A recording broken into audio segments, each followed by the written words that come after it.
Assalamualaikum warahmatullahi wabarakatuh. Perkenalkan, nama saya Uti Setiawati. Di sini saya mau mewawancarai salah satu narasumber yang terkait dengan salah satu bahasa daerah yang ada di tempat beliau.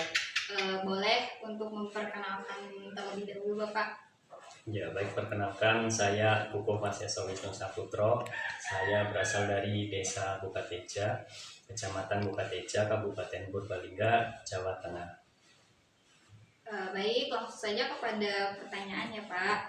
Di sini yang saya akan tanyakan yang pertama adalah tradisi atau adat apa saja yang ada di daerah Bapak yang relevan dengan penggunaan bahasa yang ada di daerah Bapak. Untuk tradisi yang relevan dengan penggunaan bahasa daerah itu, yang pertama ada tradisi pernikahan ya. Tradisi pernikahan mulai dari seserahan, terus siraman, sungkeman sampai dengan ngunduh mantu itu menggunakan bahasa Jawa Krama dari awal sampai akhir. MC-nya juga menggunakan bahasa Krama. Jadi dalam bahasa Jawa itu terdapat 3 tingkatan ya, Teh. Yang paling dasar itu namanya bahasa Jawa Ngoko. Itu biasa digunakan dalam percakapan antar teman itu. Itu yang paling dasar. Terus yang kedua ada yang namanya bahasa Jawa Madya. Madya ini digunakan untuk yang setara tapi masih segan itu, masih canggung.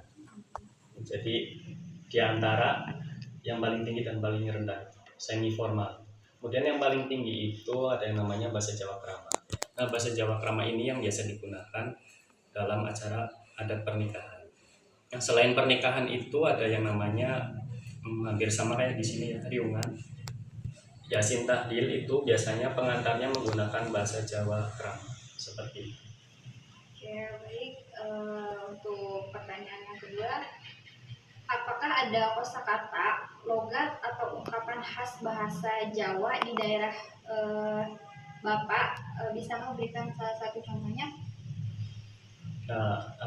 Perbedaan Khas ya, khas Jawa dengan daerah yang lain yang masih dalam ruang lingkup Jawa Tengah itu. Ya.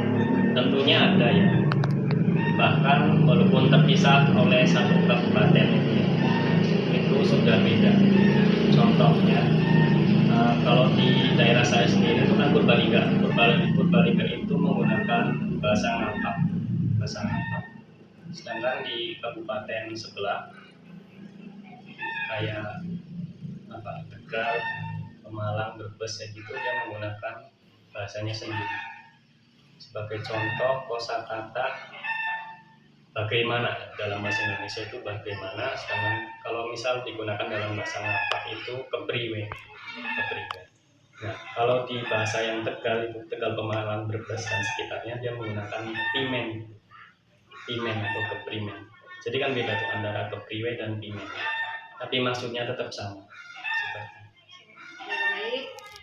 Yang selanjutnya di sini ada, apakah di daerah Bapak sering mencampur bahasa Jawa dengan bahasa Indonesia atau bahasa lain dalam situasi apa saja nih? Kalau untuk percampuran bahasa itu jarang dicampur-campur. Kalau saya sendiri dulu pernah waktu baru merantau itu di kota itu sering campur-campur. Itu faktornya karena nggak tahu bahasa Indonesianya apa, itu jadinya dicampur. Begitu aja sih. Yang terakhir nih, menurut Bapak apa yang harus dilakukan agar bahasa Jawa tetap lestari di tengah perkembangan zaman? Yang pasti ini ada dua faktor penentu ya, Yang pertama itu dari sekolah itu untuk muatan lokal bahasa Jawa itu harus lebih